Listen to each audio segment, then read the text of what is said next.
Electronics की दुनिया का सबसे बड़ा शोरूम जहां आपको मिलेंगे सभी ब्रांडेड कंपनी की पूरी रेंज। हमारे यहां LG, Whirlpool, Lloyd, O General, Daikin, Voltas, Blue Star, laptop, Dell, HP, एसएस, लेनोवो के अलावा आईफोन का टैब, डेस्कटॉप 0% के ब्याज पर उपलब्ध है। तो फिर देर क्यों, चले आइए जिमी सेल्स में। हमारा पता है हेड पोस्ट ऑफिस, सीवान। संपर्क करें 9916972646। सिवान का एकमात्र HUID hallmark showroom Payal jewellers, the symbol of trust. Wedding jewellery collection मात्र 1,49,000 से शुरू। शादी की शॉपिंग करें पायल ज्वेलर्स में, क्योंकि हम ग्राहक नहीं रिश्ते बनाते हैं। हमारे यहाँ सोने, चांदी एवं डायमंड के सभी रेंज उपलब्ध हैं। डायमंड ज्वेलरी पर 30% की छूट। HUID हॉलमार्क ज्वेलरी 18 कैरेट और 22 कैरेट पर मात्र 9% मेकिंग चार्जेस। हमारा पता है बड़ी मस्जिद के समीप, Siwan. BA, BCom, BSc, MA, MCom करें विश्व की सबसे बड़ी यूनिवर्सिटी इग्नू से। सॉल्व असाइनमेंट्स और गाइड बुक्स प्राप्त करें। संपर्क करें Mahakal computers, DAV PG college के पास, पंच मंदिरा मोड़ से दाहिने, सिवान।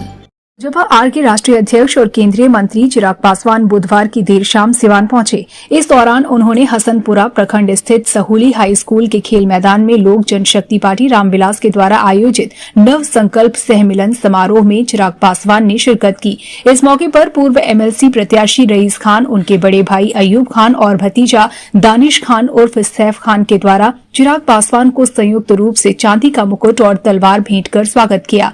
इस मिलन समारोह में पूर्व MLC प्रत्याशी रईस खान, अयूब खान, दानिश खान उर्फ सैफ खान, गोपालपुर नगर पंचायत के चेयरमैन जाकिर इमाम समेत सैकड़ों लोगों ने लोजपा आर की सदस्यता ली है। चिराग पासवान की इस सभा में हजारों लोग पहुंचे थे। चिराग पासवान ने सभा को संबोधित करते हुए कहा कि मेरे पिता रामविलास पासवान का सपना था कि सभी तबके के लोगों को एक साथ जोड़कर बिहार का विकास किया जाए और बिहार की विकास ही मेरी पहली प्राथमिकता है। बिहार फर्स्ट, बिहारी फर्स्ट के नारे के साथ इसी तर्ज पर पार्टी को प्रखंड से लेकर जिला स्तर, बूथ लेवल तक मजबूत करने के लिए कार्य किया जा रहा है, जिससे पार्टी मजबूत हो सके।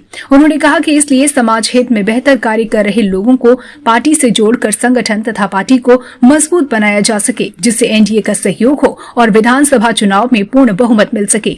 आज जहाँ भी जरूरत पड़ेगी और विकास की जहाँ जरूरत पड़ेगी, जहाँ जो कमी है उसको पूरा करने का प्रयास करेंगे। अभी चिराग पासवान जी ने एक बड़ा बात कहा, खास करके जिसमें कि हम एक मजबूत साथी को जोड़ रहे हैं। एक उम्मीद के तहत आपको उन लोगों ने जोड़ा है। क्या आप कितना प्रदर्शन कर पाएंगे पार्टी के लिए? पूरे बिहार में जाएंगे, बिहार के हर गांव में जाएंगे। रामविलास जी के जो विचारधारा है, चिराग जी का जो सपना है, उसको हम लोग धरातल पर लाएंगे। समाज के हर वर्ग में जाकर उनकी बात को रखेंगे और इस पार्टी को हम लोग मजबूत करेंगे। यही हम लोग का लक्ष्य है। ठीक। सिवान का अगला नेता तो पहले से भी थे भाई मेरे।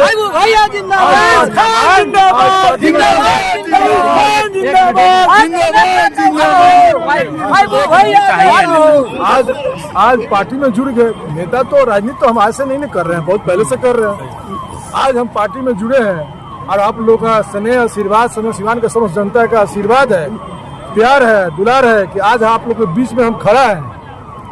और जिस प्यार से हमारा समस्त सिवान की जनता हम पर भरोसा जताया है, उनके भरोसे पर हमेशा खड़ा उतरेंगे। चुनाव लड़ने की भी चर्चाएं हैं। वो तो पार्टी तय करेगी कहाँ से लड़ाएगी, क्या करेगी, ये तो पार्टी की बात है। अब निर्दलीय नहीं रह गए, अब पार्टी से जुड़ गए हैं और पार्टी का आलाकमान तय करेंगे क्या करना है। सिवान का जहाँ तक संबंध आतंक से रहा है और यहाँ की जनता थरथराती रही है हमेशा, खौफ के साए में रही। सर सवाल लेंगे, अब जनता से क्या उम्मीद रखा था, चूंकि आपका भी जहाँ तक संबंध। सिवान की जनता बहुत पहले भी मजबूत थी, आज भी मजबूत है। आप लोग एक सिवान को टारगेट नहीं कीजिए। सिवान शुरू से मजबूत रहा है, हर मामले में मजबूत रहा, आगे रहा है और आगे बढ़ेगा जी। बहुत संबोधित कर रहा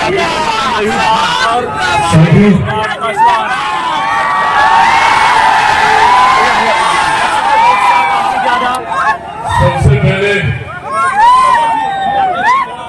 आप सबसे क्षमा चाहूंगा, आने में काफी विलंब हुआ। आज मौसम आप सब देख ही रहे, आज मौसम पटना में भी काफी खराब था।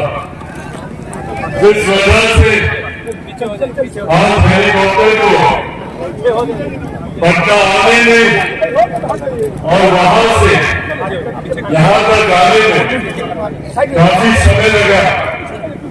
पर मैं इस बात का विशेष तौर से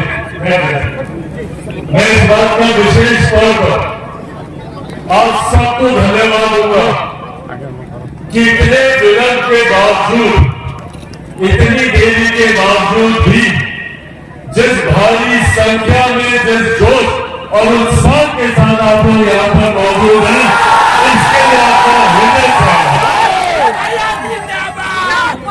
यही वो प्यार है आप लोगों का जिसने चिराग पासवान को जीवित रखा, विपरीत परिस्थितियों में भी समाप्त नहीं होने दिया।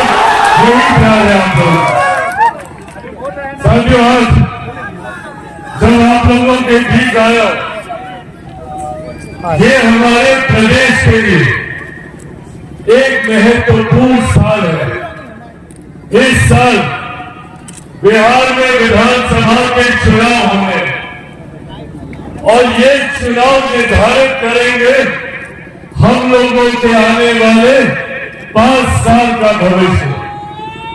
और ये 5 साल हर व्यक्ति के जीवन में अति महत्वपूर्ण होते हैं। हम लोगों के लिए इन 5 साल के महत्व को समझना जरूरी है। जरूरी है हम लोग को इस बात का सही चयन करना कि आने वाले 5 साल की सत्ता हम लोग किस नेतृत्व के हाथ में, किस नेता, किस गठबंधन के हाथ में हम लोग सौंपने जा रहे हैं। साथियों, इन 5 सालों में बिहार विकास की गति पे कई आगे बढ़ सकता है अगर हम लोगों का फैसला सही रहा। बार बार हमारे प्रधानमंत्री आदरणीय नरेंद्र मोदी जी इस बात का जिक्र करते हैं कि किसी भी राज्य के विकास के लिए डबल इंजन की सरकार का होना जरूरी है। मतलब जो सरकार केंद्र में, वही सरकार राज्य में। हमारे प्रदेश की ये विडंबना रही है। जितने बुजुर्ग यहाँ पर मौजूद हैं, वो लोग इस बात को समझेंगे और मैं चाहता हूं कि युवा पीढ़ी भी इस बात को समझे। हमारा प्रदेश आजादी के 75 साल के बाद आज भी पिछड़ा प्रदेश कहलाता है। इसका कारण है कि आजादी के बाद एक लंबे समय तक बिहार में विरोधाभास की सरकार रही। विरोधाभास की सरकार का मतलब केंद्र में कोई और सरकार, राज्य में कोई और सरकार। और लगभग 27 साल का समय ऐसा था निरंतरता में, जहां पे केंद्र में कोई और सरकार, राज्य में कोई और सरकार। जब केंद्र में यूपीए की सरकार थी तो बिहार में एनडीए की सरकार थी।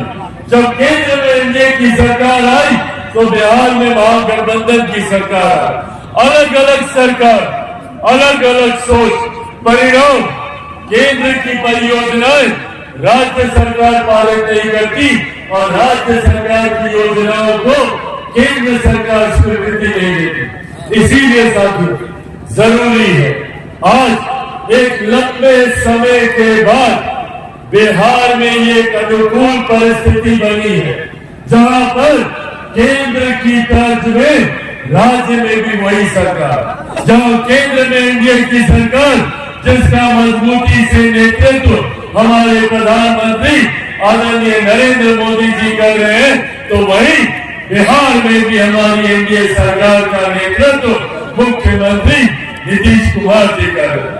और यही कारण है कि पिछले कुछ वर्षों में आप लोगों ने देखा होगा कि एक के बाद एक विकास की बड़ी बड़ी परियोजनाएं बिहार में धरातल पर उतर रही हैं।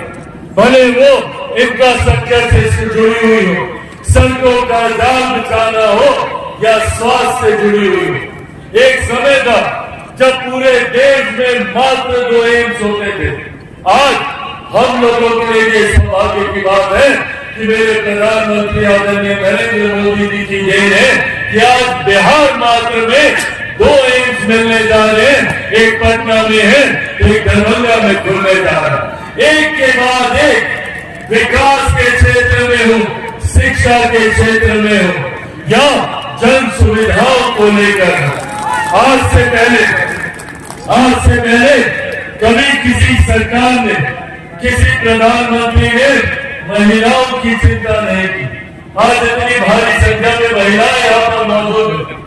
आप लोगों को मैं बताना चाहता कि पहली बार देश में एक ऐसे प्रधानमंत्री आए जिन्होंने महिलाओं के स्वास्थ्य की चिंता की। सदियों तक चूल्हा झोंकते उनके स्वास्थ्य पर पड़ने वाले हानिकारक प्रभाव की चिंता कभी किसी सरकार, किसी प्रधानमंत्री ने नहीं की। पहली बार हमारी केंद्र की एनडीए सरकार, मौजूदा प्रधानमंत्री नरेंद्र मोदी जी ने महिलाओं के स्वास्थ्य की चिंता कर उज्ज्वला योजना के माध्यम से घर घर गैस कनेक्शन पहुंचाने का काम किया। महिलाओं के सम्मान की चिंता करते हुए घर घर शौचालय बनाने की सोच रखी। हर गरीब कल्याण की योजनाओं के साथ